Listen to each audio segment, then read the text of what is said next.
Hi y'all, I'm Brenda with Blessings and Bread. Welcome to my kitchen. Today I'm going to share with you my recipe for pound cake. This is a recipe that I've been making for our family for over 35 years. My son, who's 42, was a baby when I got this recipe from a deacon's wife in Trout Creek, Texas. So come along with me while I share this delicious pound cake recipe. I'm going to begin making this pound cake by beginning with a whole cup of vegetable shortening, and I'm using Crisco. My son, when he makes this, chooses to use a cup of butter, but the original recipe I got called for Crisco, and I've just always stuck to the Crisco. It seems to make up as well, whether you use the Crisco or the butter. There's very, very little difference in how it turns out, I think. Of course, my son swears by the butter, but I can't tell a whole lot of difference. But we're going to, now, what I'm going to do is I'm going to cream this shortening, and then we'll add the sugar.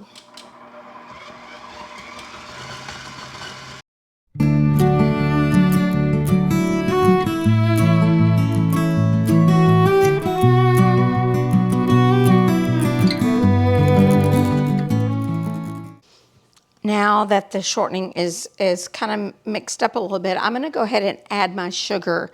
Now, traditionally, a pound cake is called a pound cake because traditionally it would have a pound of all the ingredients. It would have a pound of sugar, a pound of butter, or a pound of fat, a pound of flour, and that is originally why a pound cake was called a pound cake. But this recipe does not follow that ratio. I have a cup of Crisco, and now I'm going to add 3 cups of sugar. And we're going to cream the sugar and the shortening together. And this will take a few minutes till it gets nice and incorporated.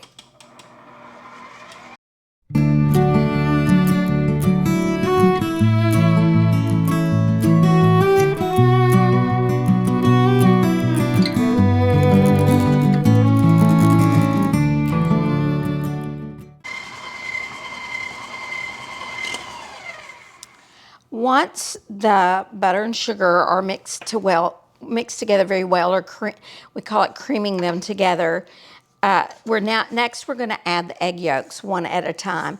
Now the recipe calls for 6 eggs, but I have separated my egg yolks and my egg whites, and we'll use the egg whites in a minute. But right now we're going to add these egg yolks to the sugar and shortening mixture one at a time. Jean Black, a longtime friend of mine's mother, gave me this recipe, and she gave it, I believe it, she said it was her mother's recipe. It may have been her grandmother's recipe even. So this is a very old recipe, I believe.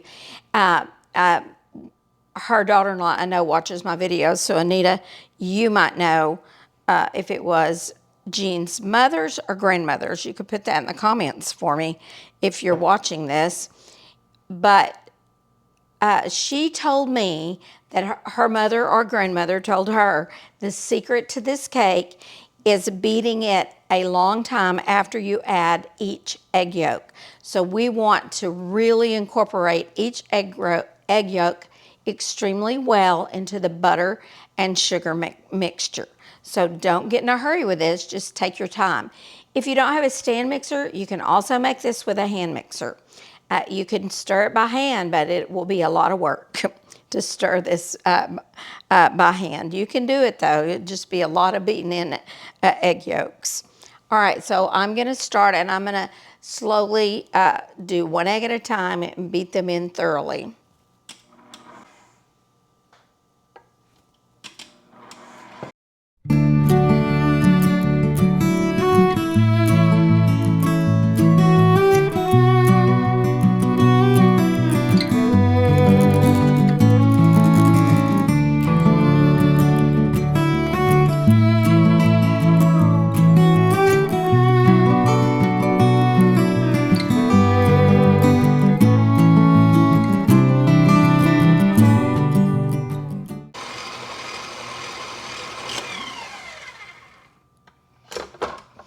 All right, now all the eggs are mixed together, and I just want to take a moment and show you what this looks like. It almost looks good enough to eat right now, but it's not. It's just fat and sugar and eggs. But I want to take it off just so you can see inside the pan. It's just a beautiful pale yellow. All those egg yolks have been mixed in one at a time, and it just looks very fluffy already, and I know that that has a lot to do with making this into a delicious pound cake with perfect texture. Just this cake is dense, but it has a kind of a crust on the top, a crustiness. It just is delicious. I made this for Easter. When my husband's family came to celebrate Easter with us, I made this recipe and served it with some strawberries and whipped cream. And they just kept going on and on and on about it. And I can't believe in all the years I've been in the family that I had never made it for them before, but I don't think I had. We make this regularly at our house, and we especially like eating it for breakfast, but we eat it any time of the day or night around here. It doesn't last very long once I make one of these. All right, now we're going to mix our dry ingredients. And there aren't very many dry ingredients at all. In fact, I'm just going to begin with 3 cups of all-purpose flour. And again, y'all know I like to sift everything. A while back, I just used a whisk to mix in the baking powder and the salt, the baking soda, and some muffins I made. And I just know that didn't get mixed in as well. And every once in a while I was eating a muffin, it was like I was getting a bite straight of baking powder. And so this is a way that I can be sure that the baking powder, or in this recipe, the baking soda and the salt are mixed in evenly, is to always sift them together. This recipe calls for 1/2 teaspoon of salt and 1/2 teaspoon of soda. So here's the soda first, and then 1/2 teaspoon of salt. And that is all of the dry ingredients in this recipe. So I'm gonna sift those together. And then we are going to mix them. Let me get this done before I keep talking.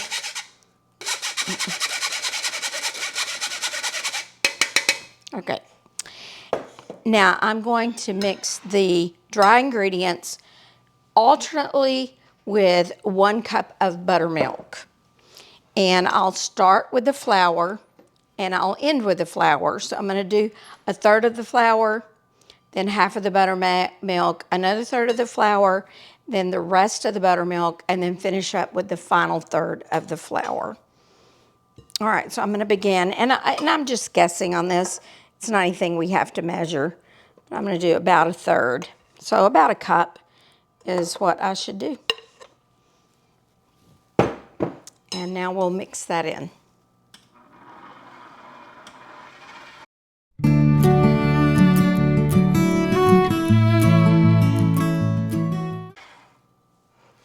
All right, now I'm gonna do 1/2 of the buttermilk, so about 1/2 of a cup.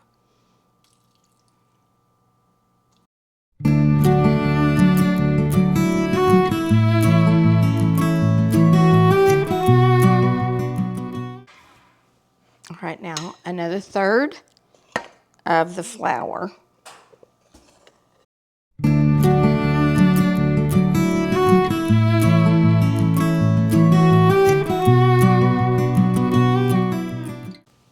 Now I'm going to finish, do the other 1/2 a cup of buttermilk.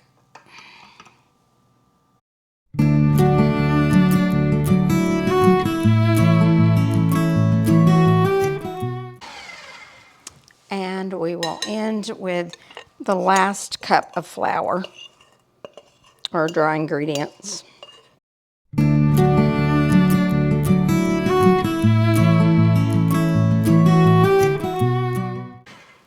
Next, I'm going to add the flavoring, and this pound cake uses 2 teaspoons of vanilla, and I always use pure vanilla extract, not imitation vanilla.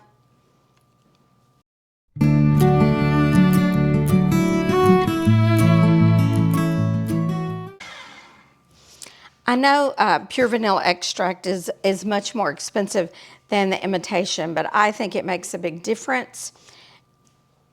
But I know it's expensive. If we were buying this with the gallon, I think it would be about $300 a gallon.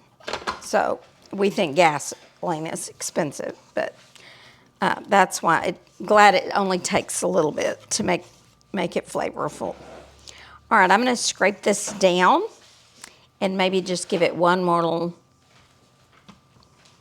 mix, and then this part of the cake will be ready.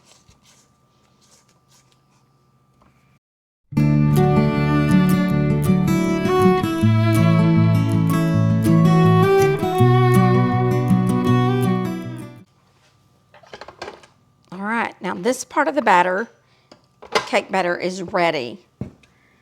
But the next step, I think, is really the secret to why this cake has such a great texture. And that's, we're going to take now the egg whites, and we're going to beat the egg whites, and then we're going to fold them into this cake batter. And that is a lot of, I think, what gives it a great texture. It makes it rise really well. So we're going to beat some egg whites. Okay, I have 6 egg whites in my other pan for my mixer. I'm going to put this on here and then get my whisk.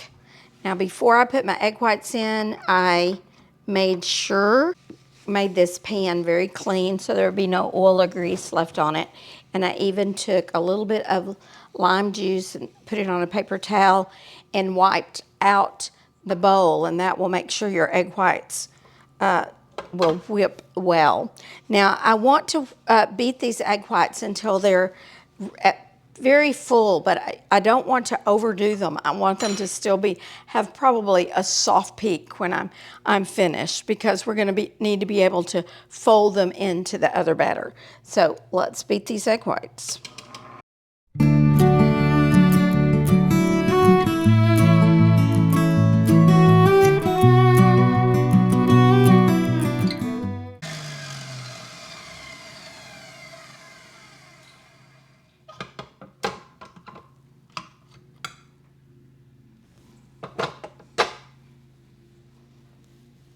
All right, these, as you can see, these egg whites are about that texture.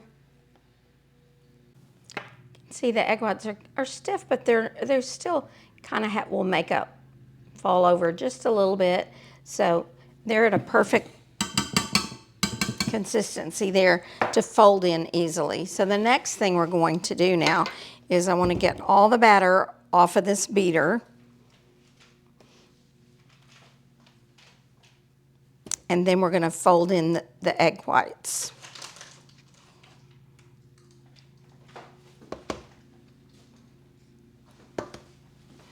Now I'm going to do this by hand and not with a mixer. If I did it with a mixer, I could possibly just deflate all that good air that we just incorporated into the egg whites. So I'm going to begin with 1/3 of the egg whites. So I'm just going to do 1/3 of them. And I'm just going to fold those in. So I'm just slowly turning my spatula over and over. That's what they call folding in, if you're not familiar with that term. I'm basically just folding my cake batter over and over, and then I turn the pan and I fold it again. And I'll do that till those egg whites are mostly incorporated there. Again, you want to be gentle at this stage because you don't want to lose all that air that you just beat into those egg whites.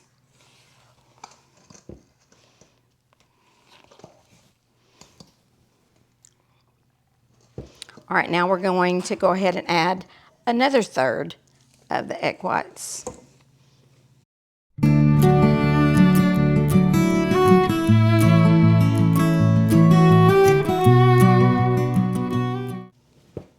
And now we're going to add the rest of the egg whites and fold them in.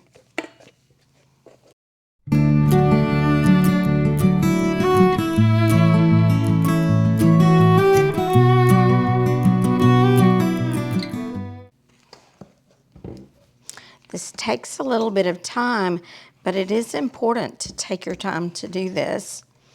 I generally speed this up when I'm doing this on the video just to save time in the video, but I may just leave this in real time so you can really see how important it is to just be so gentle as you fold all of those egg whites in. And I think maybe we're there. So now that all the egg whites are folded in, this cake is ready to go into the cake pan. Now I bake this in a tube pan. Okay, now this is a tube pan. This pan is older than the recipe, I think. No, it's a little younger than the recipe, but almost as old. I got this while both the little kids were babies. So this is definitely probably 38 years old, and I bought it at a garage sale, and I bought it specifically to make this cake because I had this recipe and all I had was a bundt cake pan. The difference in this and a bundt pan is this comes out and this is flat on the bottom. So it's not in a bundt pan. Now if a bundt pan is all you have, you can cook in that, but the pan might not be big enough depending on the size of your bundt pan. So you just have to experiment with the recipe. But now I'm just going to gently pour this batter into my tube pan.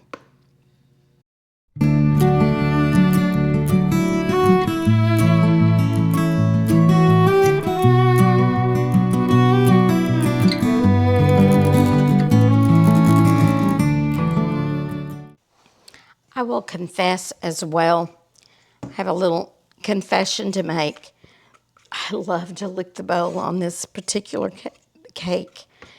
It has the most delicious batter, just batter. I know some people won't eat raw cake batter because it has raw eggs in it, but I don't feel like I'm eating enough that it's going to make me sick. And I've been doing it my whole life, and not one time have I gotten any food poisoning or salmonella from doing it.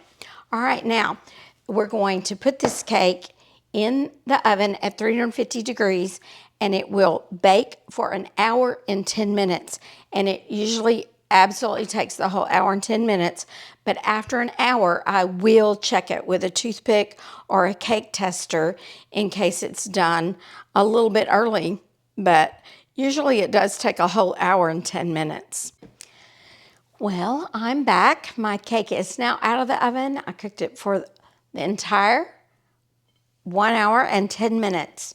And I believe the reason you want to cook it those last few minutes is because that's when this wonderful kind of crusty edge develops on this pound cake that just adds to the deliciousness of this cake.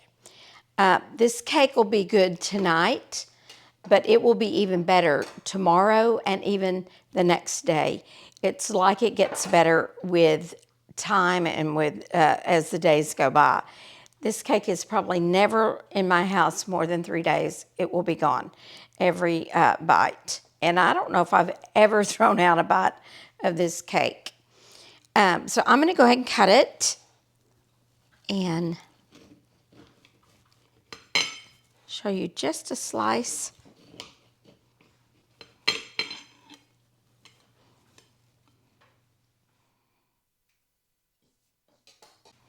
I have little short arms, but I hope that you can see that. and that you can see the little crusty top on top of the cake. And now I'm going to take my first bite. This cake has never, ever disappointed me. It's kind of got a dense texture like a pound cake, yet that little top crustiness on top is just delicious.